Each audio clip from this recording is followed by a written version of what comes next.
L'Association nationale des îles de montagne, c'est une famille en fait, de montagnards où les valeurs, on va dire, sont communes et forcément de caractère, puisque forcément les montagnards, ils sont un peu comme les Basques, les Bretons, les Corses. Il y a toujours du caractère derrière ça. La vie est dure en montagne et donc on se bat en général de façon soudée, coordonnée, en solidarité.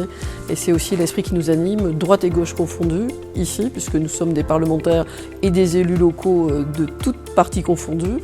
Nous sommes aussi des sénateurs, des députés. Nous sommes aussi, je veux dire, unis de tous les massifs, pyrénéens, alpins, Vosges et autres, réunis et donc pour une seule famille, un seul combat, au-delà de nos partis politiques, la montagne.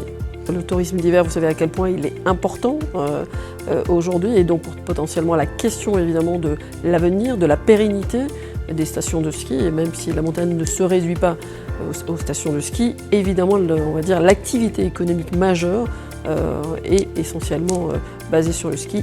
Je parle évidemment du tourisme. Pour autant, on l'a vu, au lendemain du Covid, les Français aiment la montagne et les Français ont envie de venir à la montagne. Et donc, que ce soit en hiver aujourd'hui ou en été, le réflexe montagne, avec ou sans neige, est très présent et de plus en plus d'ailleurs présent dans leurs agendas. Tout l'enjeu de se dire quelle est la montagne de demain, quel avenir pour le tourisme, développement durable évidemment, avec la transition écologique qui doit s'opérer aujourd'hui sur nos territoires, mais aussi une préservation d'un tourisme qui doit être durable en respectant, j'ai envie de dire, les populations qui y vivent, les activités qu'il y a aujourd'hui, puisque bon, il y a une activité saisonnière, mais il y a aussi, on le sait, une agriculture, un agro-pastoralisme. On a évidemment beaucoup de produits, des AOP, des IGP. On a forcément des savoir-faire ici qui sont aussi la richesse de nos territoires. La montagne, elle est dangereuse, elle est belle, mais elle est aussi, je pense, respectueuse des hommes et des femmes qui la font vivre.